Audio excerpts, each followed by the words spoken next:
Hi there, this is Elise Benin, your marketing mentor. And this is the podcast for you if and only if you are ready to leave the feast or famine syndrome behind, and I mean for good.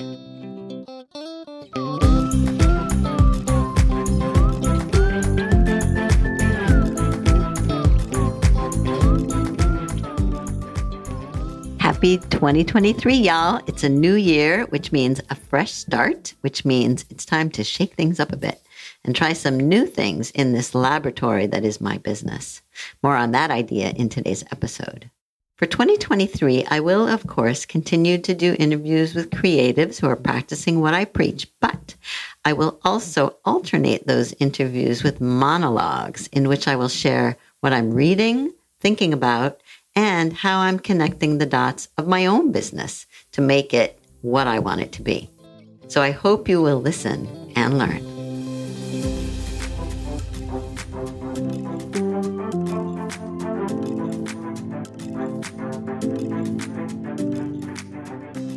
All right, this is Elise Benin, and we're doing something a little bit different. I'm going to share the opening of a presentation that I'll be giving later this week for the new year. It's called Engineering the Evolution of Your Business. And I'm going to be talking about how I have been engineering the evolution of my business. And it starts with a basic idea that I've been talking about for a while, which is that your business is a laboratory for your personal growth as well as your professional growth. And so that means you practice and you test things out and you try things out and you learn from everything, and then you keep implementing and improving as you go. And the idea is to keep the stakes very low. And the thing about the new year is that you have a fresh start, an opportunity for a fresh start. And according to my favorite book at the moment, which is called How to Change by Katie Milkman, she talks about these magical moments when you have to seize it, and that's the best opportunity to actually make change. And of course, the new year is one of those moments. So that's why I think now is the best time to try to implement some new things and to get rid of some old habits and replace them with new, better ones. So then back to the idea of engineering the evolution of your business. When I told a good friend of mine that that was the title of my presentation, he said, engineering evolution, that sounds like a contradiction. And those two things don't go together. And I said, well, maybe not. So I thought I would articulate a little bit how I think about them coming together. So engineering, I'm not an engineer, but the way I think about engineering, the definition I give it is you're thinking strategically. And actually, this is informed also by Katie Milkman, who studied to be an engineer. And so she comes to neuroscience and behavioral economics from an engineering perspective. And that was one of the kind of lightning moments that helped her frame her thinking and come up with her excellent ideas. So engineering is thinking strategically and understanding the oppositional forces. Those are the obstacles that are going to get in your way, and finding workarounds. And she calls some of the workarounds commitment devices, which I'll talk a little bit about. And actually, one of these obstacles is one of the cognitive biases. She calls it present bias, also known as impulsivity. And present bias is when you're biased toward the present, which we all often talk about as favoring instant gratification over long-term rewards. So for me, that would be the glass of wine tonight versus the bad night of sleep later on. So maybe think about what are the choices that you make, and what does your present you choose versus your future you? And this is actually an idea related to podcast number 460, when I spoke to Maury Taheripour about her book, Bring Yourself. And she talked a lot in that book about negotiating with yourself. And so I think this negotiation between the present you and the future you is one element of that. So Should I have the glass of wine tonight or the 2 glasses of wine tonight? Knowing that I will not sleep well, which will I choose? Which would you choose? And the point that Katie Milkman makes is that doing the right thing isn't really satisfying in the short term. And so you have to make a decision. Are you choosing the short term or the long term? And present bias is basically choosing the short term. But another point she makes is that engineers solve problems. And one way to see running a business is that it's really nothing but a series of problems to solve. And I am not an engineer, but I do love solving problems. So if we combine the idea of engineering with evolution, what is evolution? I think of it as gradual change, sometimes slow, sometimes fast, but always gradual, which happens organically and through natural selection. So there isn't any engineering of it per se. But to me, the goal of engineering the evolution of my business is the idea of marrying these two ideas, which means letting things evolve organically, not trying to force it, not trying to push it, but also engineering the direction that it's going in. And I do think it's a very fine balance to walk, and it requires constant attentiveness. So then the next idea is about something I've mentioned already, which is the present you versus the future you. And it really is sometimes a battle, much more than a negotiation, it's a battle. And so present bias is all about present you, but we definitely need a workaround.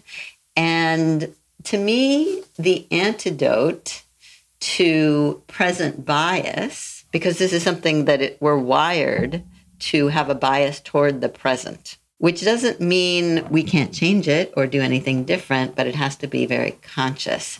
So the antidote to present bias is visualizing the future, basically bringing your future and the details about it into your mind so it maybe isn't such a far away future.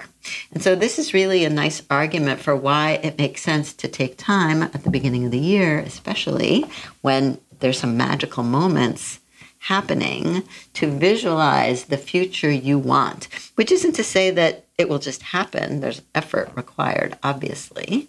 But I do think that if you start to visualize it and think about it, it brings it closer and makes it more possible. You can see it, you can feel it. So as it relates to me, basically, I asked myself a few questions. And those questions are, looking toward the future, who do I want to become? Who is the future Elise? Who do I want the future Elise to be? And because learning is important to me, what do I want to learn? What does the future Elise want to learn and to know and to be learning about? And then another question I'm asking is, what impact do I want to have on the world, on my circle, the people in my circle, on anyone I happen to come into contact with? I can't really control the impact I have, but I can certainly guide it. And then more practically, what do I want more and less of in my life as I evolve and as I grow? Because if I just leave it up to chance, then it's very likely I will not have more of what I want or less of what I want. So I'll share with you a few of the things I want more and less of. The main thing I want more of is more time. And I realize, of course, that everyone has the exact same amount of time, although we don't know how much time we have. But the kind of time I want is empty time, open time. I think about it as time to spare, or more slack in my schedule, or more cushion in my schedule, because I want time to read and to follow my curiosity and follow the links and learn as I go and not feel like I have to hurry up and get to the end of the chapter because I don't have much time. I hate that feeling. And that's not how I want to use my time. So I want time to read and to follow my curiosity. And I also want time in between things, interstitial time, to process and reflect and remember. So For example, I went to a gathering yesterday for New Year's, and then I came home and jumped right into the next thing. And today I'm taking time to reflect and remember moments or conversations or snippets of conversations or the look on someone's face that hadn't exactly registered in the moment or that went by too fast because there was a lot happening. But I love having the time in between things to just remember and almost relive, if you will, or rethink about or connect what someone said to something I already know about them. But again, if I didn't take that time or make that time to reflect, then I wouldn't make those connections. So I want more time to do all of those things. I also want more quality. And I feel like that's a little bit vague, but here's how I think about it. I want higher quality clients at higher rates. I want more time, again, to do my best work, so higher quality work, and that will take more time for sure. I don't do my best when I'm in a hurry.